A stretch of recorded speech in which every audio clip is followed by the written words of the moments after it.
Sekarang masuk kepada bagaimana prinsip dan strategi mendekatkan Ananda pada Al-Quran. Sekarang bicara strateginya. Yang pertama adalah lakukan stimulasi anak dengan Al-Quran itu sejak dini. Sejak dini itu sejak kapan? Kalau kita memahami tumbuh kembang anak, maka kita akan memahami sebelum anak memiliki kemampuan melihat ketika dilahirkan, dia sudah memiliki kemampuan mendengar jauh sebelum dia dilahirkan, yaitu ketika dia ada dalam kandungan. Maka stimulasi itu sebenarnya sudah bisa kita lakukan untuk kita dekatkan dengan Al-Quran, terbiasa mendengar lafaz-lafaz Al-Quran dengan irama yang tartil ya, bacaan yang tartil, yang oleh Allah dikatakan Al-Quran itu kalau didengarkan itu akan, di situ kan berarti mengingat Allah itu akan membawa pada ketenangan, juga akan menjadi syifa atau obat, maka itu akan berpengaruh pada anak.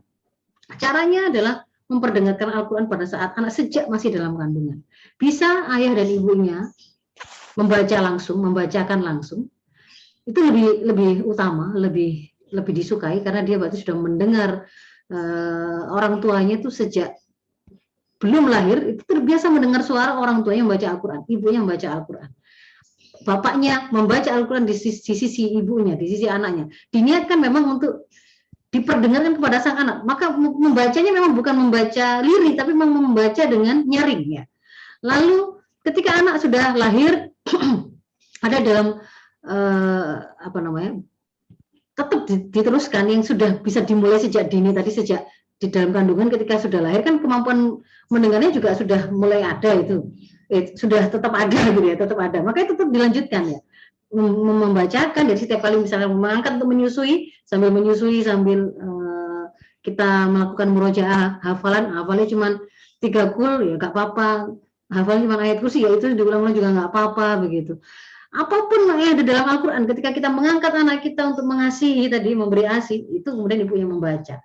Ayahnya juga ketika kemudian membaca Al-Quran, dia sengaja ada di dekat anaknya, seperti mengajak bicara anak dengan kata-kata di dalam Al-Quran yang dia baca tadi.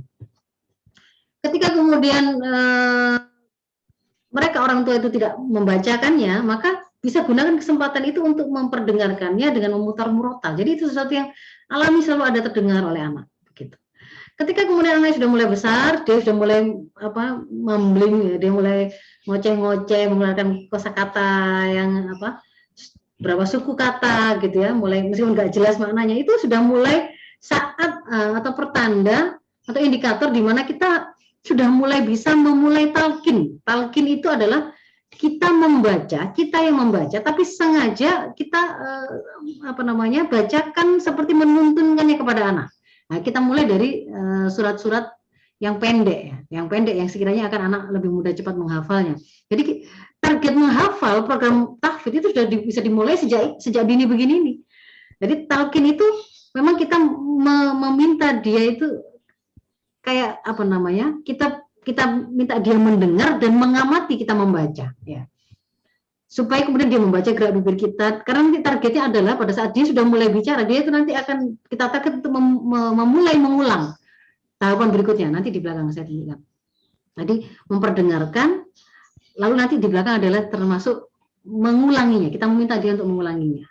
Lakukan ini dengan membuka atau tanpa membuka mushaf, dua-duanya sangat bagus.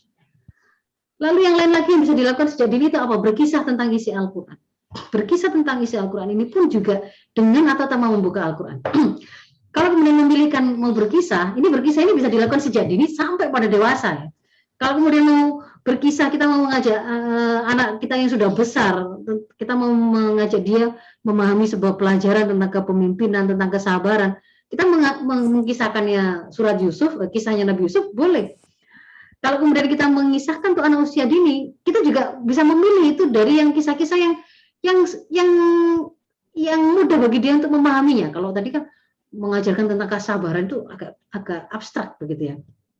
Bagaimana ketabahan Nabi Yusuf ketika digoda, nanti ada unsur penjelasan tentang ketika dia digoda oleh Zulaikha, bukan masanya. Jadi bukan kontennya itu dipilihkan begitu. Tapi kalau kemudian untuk anak-anak misalkan kisahnya Nabi Muhammad yang beliau itu sangat baik, berbuat baik kepada misalkan cuplikan ketika beliau menyuapi seorang pengemis tua Yahudi di pasar ya di Madinah. Padahal si orang pengemis itu senantiasa mencaci makinya, memfitnahnya, jangan dekati Muhammad begini.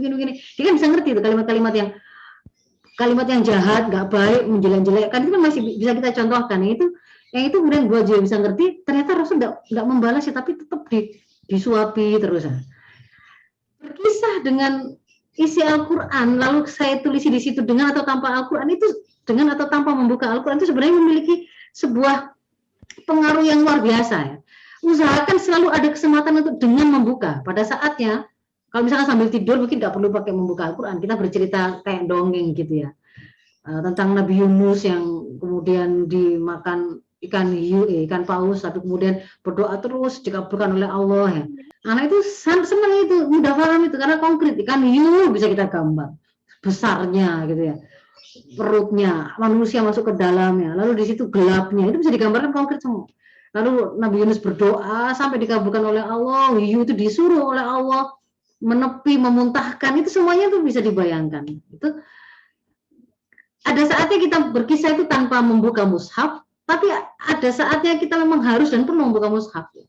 Dan itu akan sangat berpengaruh sekali. Karena saya mungkin ingin cerita sedikit pengalaman ini. Kenapa kok saya tuliskan seperti ini? Karena pengalaman pribadi begitu ya.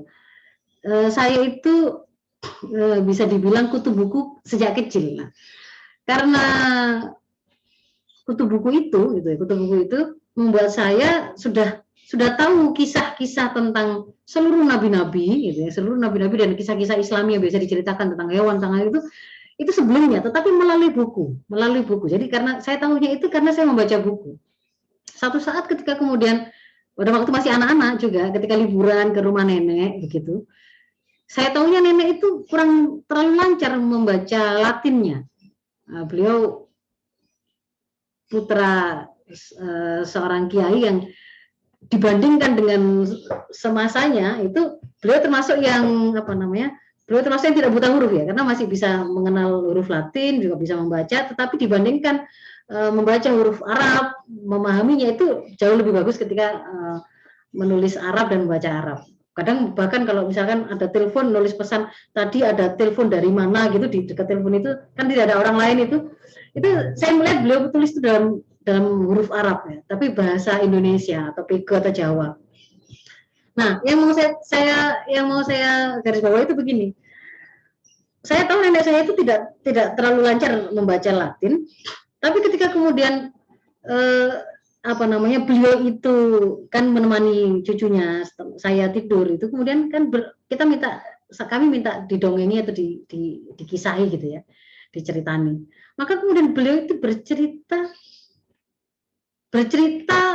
tentang nabi-nabi tadi, tapi dengan detail gitu, sampai ada kalimat-kalimat percakapan yang kemudian disampaikan. Seperti kalau menceritakan kisahnya Nabi Yusuf, itu ada percakapan dengan ayahnya gitu ya, bagaimana dengan saudara-saudaranya, itu kan seperti saya itu kemudian kok sangat detail ya, beda dengan apa yang di buku yang pernah saya baca. Dan dari mana gitu, kemudian saya bertanya, dari mana Mbak kok bisa ngerti seperti itu? Ketika beliau menceritakan itu, ya itu kan di dalam Quran gitu. Ketika kemudian SMA gitu ya, saya mulai menceritakan isi-isi berita ketika bertemu dengan beliau. Lalu beliau menyampaikan, oh itu juga sudah ada dalam Al-Quran begini. Yang buat saya itu takjub gitu loh. Ternyata Al-Quran itu isinya itu begitu ya gitu ya. Saya kira itu ada di buku, itu dongeng, itu cerita. Ternyata itu isinya Quran. Maka ketika kemudian menceritakan itu dengan membuka Al-Quran begini, itu memberi sebuah pengaruh yang luar biasa. Ternyata yang disampaikan ibu itu dari Quran itu. Nanti itu akan mempengaruhi kepada kecintaan kita, kedekatan kita merasa familiar dengan Al-Quran itu. Lalu yang kedua, strategi yang kedua, ciptakan lingkungan dan bi'ah kebiasaan lingkungan yang meliputi anak kita itu bersama Al-Quran di rumah dan di mana saja. Yang pertama pasti di rumah harus ada Al-Quran. Jangan sampai nggak ada yang nggak punya Al-Quran. Dan Al-Quran itu kalau kemudian kita itu adalah orang yang memiliki kemampuan, seharusnya untuk masing-masing semua anggota keluarga itu ada, begitu ya. Termasuk kalau itu anak yang belum bisa membaca Al-Quran, berarti dia punya calon Al-Qur'annya dan dia punya iqro'nya atau buku untuk mempelajari cara membaca Al-Qur'an sebelum dia bisa membaca, itu harus ada. Harus ada, diketahui oleh anak, bisa mudah dilihat oleh anak. Lalu yang kedua, untuk menciptakan lingkungan dan biaya itu, orang tua dan semua penghuni rumah, dimulai dari yang orang yang dewasa-dewasa ya, itu mereka senantiasa terlihat memang punya kebiasaan berkegiatan bersama Al-Quran. Ya membaca, enggak sekedar membaca ini ya, enggak sekedar membaca. Mungkin kalau ada ibunya itu atau ayahnya gitu, ketika mau mengajar karena dia dosen atau dia adalah ustadz atau dia ustadzah, kebiasaan anak itu ketahui bahwa ibunya mengambil Al-Quran untuk kemudian dia buka untuk apa? Untuk mencari penjelasan, untuk mendapatkan jawaban. Itu artinya Al-Quran itu biasa terlihat dibuka, dibaca, berkegiatan bersama-sama anggota keluarga. Lalu ada majelis kajian Al-Quran keluarga yang rutin untuk keluarganya, ataupun insidental yang itu mungkin kita sekali-sekali minta ada khataman dari kajian majelis taklim perumahan ditaruh di rumah kita. Itu juga akan membentuk sebuah bi'ah, sebuah lingkungan yang meliputi anak untuk biasa ada bersama Al-Quran. Selalu membawa Al-Quran ketika kemana saja. Terlihat terbiasa membuka Al-Quran di mana saja.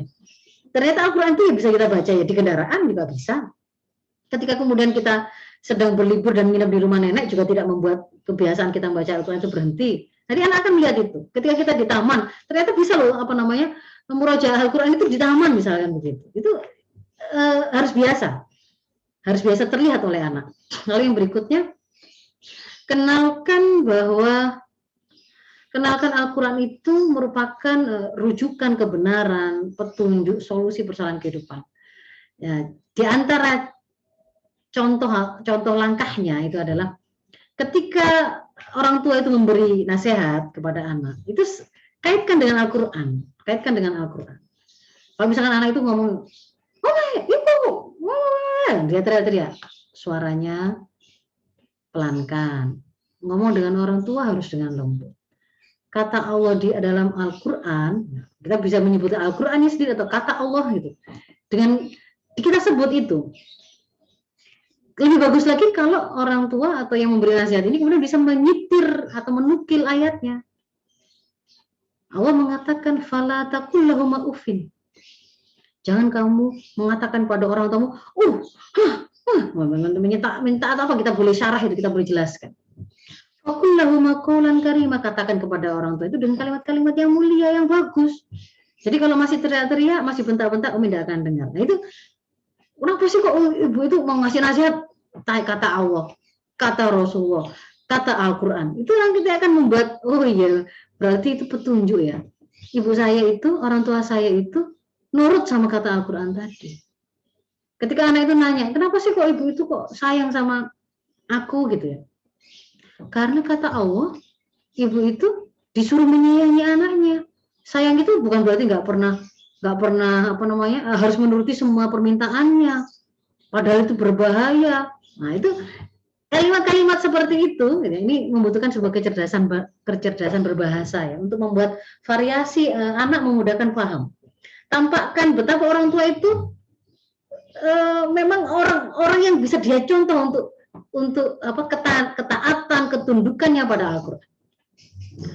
Lalu seiring dengan kemampuan berpikir Ananda, dalam keseharian kita tunjukkan kemampuan Al-Quran dalam menjawab semua persoalan kehidupan. Apapun itu, misalkan ada banjir, dia sudah mulai bisa diajak untuk memahami bencana banjir. Bencana banjir itu terjadi karena apa?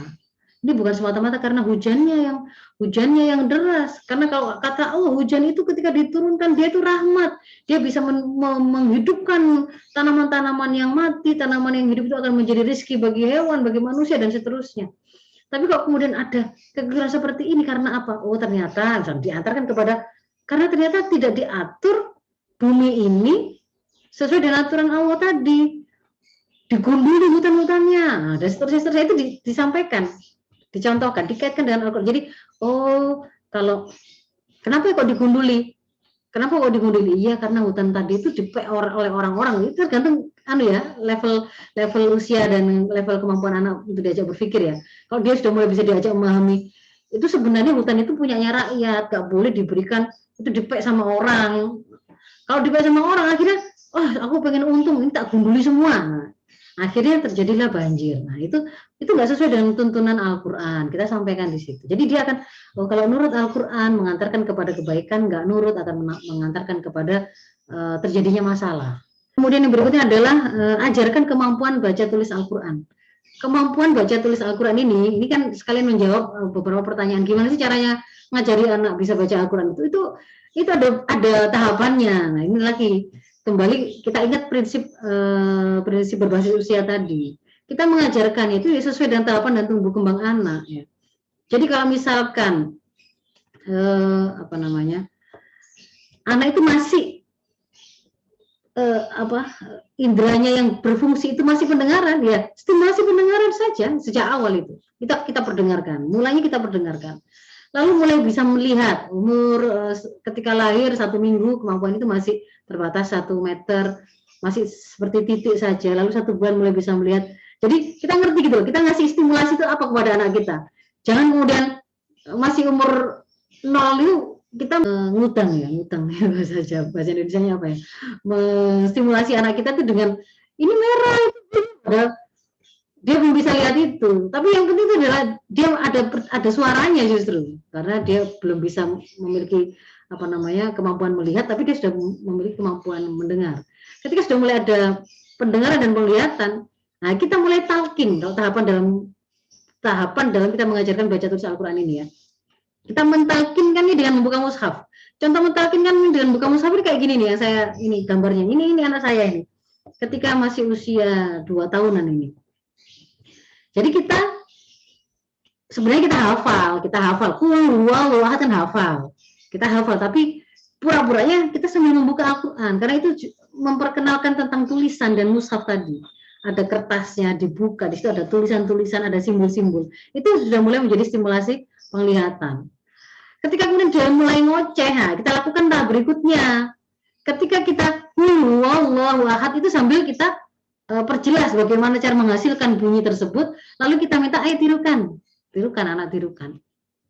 Lalu sembari itu kita mulai perkenalkan huruf, bunyi dan kosakata hijaiyah dalam bahasa Arab serta artinya. Ini nggak harus dalam bentuk membuka buku, tempel-tempelkan di kamar, di mana saja di rumah itu huruf-huruf hijaiyah, ada prinsip fonik gitu ya, yang memperkenalkan cara bunyi itu diproduksi, ba itu dari mana, dengan mengatupkan, mempertemukan 2 bibir itu dicontohkan. Jadi itu untuk ba-nya itu kemudian langsung bakoro lah. Bakoro itu artinya apa? Sapi. Di situ ada hurufnya, ada bunyinya, ada kosakatanya, ada gambarnya, ada makna yang kemudian kita terangkan. Kita minta dia tirukan. Itu sudah mulai masuk ke dalam mengasah kemampuan dia untuk mengeluarkan, memproduksi bunyi. Lalu kalau dia sudah bisa membunyikan, nah itu baru kita nanti memperkenalkan simbol memperkenalkan huruf Al-Quran itu. Ketika dia sudah punya, seiring dengan kemampuan dia untuk duduk dan lebih konsentrasi lebih lanjut. Nah, kita mulai itu mungkin memulainya dengan iqra kah atau dengan tilawati kah, terserah atau dengan yang lain-lain terserah. Baru setelah itu tahapan berikutnya itu baru memperkenalkan tulisan gitu. Tulisan itu nanti kan itu ada kaitannya dengan motorik halus, kemampuan motorik halus. Kalau hanya memperkenalkan tulisannya tidak apa-apa, tapi kalau membuat dia distimulasi kemampuan menulisnya itu nunggu motorik halusnya itu terasah. Jadi dilatih dulu pegang-pegang pasir, manik-manik, memindah-mindah dan seterusnya itu dilatih. Lalu ketika dia sudah mulai bisa membaca, nah, kalau mula-mula awal-awal dia bisa membaca Al-Quran itu jangan terlalu banyak, harus sempurna ya. Nanti kalau sempurna begitu nggak boleh ada cadel, ro ya ro, ha ya ha ya. Bedanya dengan kho. Kalau kemudian harus sempurna persis itu akan membuat anak merasa susah ini kok susah sekali, frustasi nanti dia. Pada awal itu asalkan dia bisa membedakan bunyi, maksud dia itu adalah bunyi yang kita keluarkan, itu sudah bisa dimaklumi. Pada perjalanan berikutnya ketika dia itu sudah bagus kemampuan pelafalan bunyinya, memproduksi bunyinya, kita perkenalkan cara membaca yang benar. tajwidnya, dengan tartil. Usia lebih lanjut lagi nanti dengan lanjut lagi itu jangan dibayangkan harus dewasa loh ya. Tafsir atau makna itu bisa mulai anak sudah bisa diajak duduk mendengarkan, dia suka apa mendengarkan kisah, dia ingin memahami makna-makna, dia pasti akan bertanya. Jadi kalau anak saya itu umur 4 tahun itu dia sudah setiap kali ada ayat Al-Quran yang dibaca, dia ingin diterangkan isinya apa. Jadi sekarang ketika dia melakukan tadarus gitu ya terbiasa, setiap kali saya membaca saya harus diterangkan artinya apa. Dia tidak mau cuman baca tok begitu. Itu yang saya baca tadi artinya apa. Jadi nggak nunggu dewasa ini sebenarnya. Usia dini sudah bisa. Kemudian ini nggak boleh dijadikan sambian ya, mendekatkan ananda pada Al-Quran itu nggak boleh dijadikan sambian yang terserah kapan dilakukan atau tidak dilakukan, boleh-boleh saja enggak. Tetapi dia itu memang sengaja, ini harus diprogramkan gitu. Ada waktu yang dialokasikan, ada jadwal yang dibuat. Di situ sembari kita menjalin kedekatan satu dengan yang lain, seluruh anggota keluarga itu membaca atau mempelajari Al-Quran, semuanya terlibat, ada jadwal hariannya. Nanti bisa jadi nanti itu kita mendengarkan anak untuk mengoreksi, untuk kemudian kita koreksi kalau salah, atau dengan cara yang sebaliknya, saya orang tuanya membaca, anak saya menyimak sampai di mana, kita ngecek nanti ya. Ini tadi baca sudah sampai di mana. Ketika kemudian dia bisa menunjukkan, oh berarti dia menyimak, kita kasih apresiasi bagus dan seterusnya. Begitu. Nah, perhatikan konten-konten yang kalau kemudian mau kita bahas itu juga tentu berbeda antara anak usia dini, mumaiz dan mukallaf. Lalu perkenalkan bahasa Arab pada proses berikutnya, tahapan berikutnya. Perkenalkan dan ajarkan bahasa Arab sebagai bahasa Al-Quran. Karena ini penting. Sebenarnya sangat menyenangkan, pengen bisa ngerti baca Al-Quran, ngerti sendiri itu sangat senang nanti anak itu. Maka mulai kita perkenalkan. Apalagi Al-Quran itu kosakatanya adalah mayoritas pengulangan. 60% lebih itu ada pada surat Al-Baqarah ya. Berikutnya, jadi kuasai saja kosakata yang ada di dalam Al-Baqarah, itu kira-kira sampai 3 juz pertama. Sisanya nanti kita pasti akan lebih mudah ngerti karena pengulangan-pengulangan. Kayak misalkan alladzina wa au, itu kan fa, itu anak sudah bisa ngerti ketika diulang-ulang. Yang berikutnya adalah ada target menghafal, mulai lebih lanjut. Karena memang ini ada keutamaannya, jadi kita harus ada target ini. Sak mampu-mampunya, bukan sak mampu-mampunya itu terus ngawur, nggak ada ininya ya, nggak ada targetnya ya. Tetap usahakan lakukan, ada target yang kita buat meskipun itu masih minimalis, hanya beberapa ayat saja, hanya 1 ayat saja, progresnya enggak apa-apa. Sesuaikan dengan kemampuan anak, sesuaikan dengan kemampuan kita juga ya. Kita jelaskan keutamaan penghafal Al-Quran, buat program sesuai kemampuan Ananda. Lalu ajak Ananda ke acara-acara Islam yang bersinggungan dengan Al-Quran. Misalkan ada acara mendongeng yang bersumber dari Al-Quran, atau agenda dakwah, ada kajian sirah, atau apapun yang lain, sama. Itu bisa akan menguatkan anak kita. Lalu ini adalah yang terakhir insya Allah. Kreatiflah dalam uslub, memilih cara yang terbaik dan memiliki kekayaan bahasa ketika mengajarkan Al-Quran. Kadang-kadang kita bisa mengajarkan Al-Quran itu dengan cara bikin kuis atau game atau permainan gitu ya. Nah, sebutkan nama-nama hewan yang ada atau disebut dalam Al-Quran. Kita pastikan kuis itu kita lakukan setelah kita memastikan dia sudah pernah mendengarnya. Dari mana dia mendengarnya? Karena kita pernah mengisahkan. Kita pernah mengisahkan kisahnya semut dengan Nabi Sulaiman. Kita pernah mengisahkan paus dengan Yunus. Kita pernah mengisahkan onta Nabi Soleh. Kita pernah mengisahkan tentang laba-laba dan seterusnya. Itu laba-laba dengan kisah Rasul yang sedang dikejar ketika hijrah ya. Maka ketika sudah pernah kita sampaikan, anak-anak sudah ngerti, kita sudah tahu, dia itu sudah tahu itu, boleh kita lakukan recall dengan bikin kuis gitu ya, bikin pertanyaan atau permainan atau apapun yang lain begitu. Lalu sertakan boleh ya, kalau misalkan anak itu sudah, kita lihat anaknya bagus, sudah cara bacanya bagus, hafalannya sudah banyak, kita mau membangun kepercayaan diri dia terhadap penguasaan dia akan Al-Quran, akan bagusnya bacaannya, hafalannya, bagus untuk kemudian kita ikutkan dia dalam kompetisi. Tapi pastikan itu berpengaruh untuk semakin memperbaiki dia, menyemangati dia, bukan untuk menjadi beban. Sehingga orang tua jangan berorientasi pada juara, tetapi pertumbuhan anak dari dia malu-malu, suaranya nggak keras menjadi keras, itu sudah sesuatu yang harus diapresiasi. Lalu yang lain adalah miliki, jangan sampai maksa anak sampai melebihi kapasitasnya. Tetap Anak-anak itu membutuhkan bermain, dan bermain itu adalah hal yang serius bagi mereka. Jadi cukup harus diberi peluang, harus diberi kesempatan mereka itu terus bermain. Jangan sampai membuat Ananda itu benci kepada Al-Quran gara-gara kita salah membuat strategi.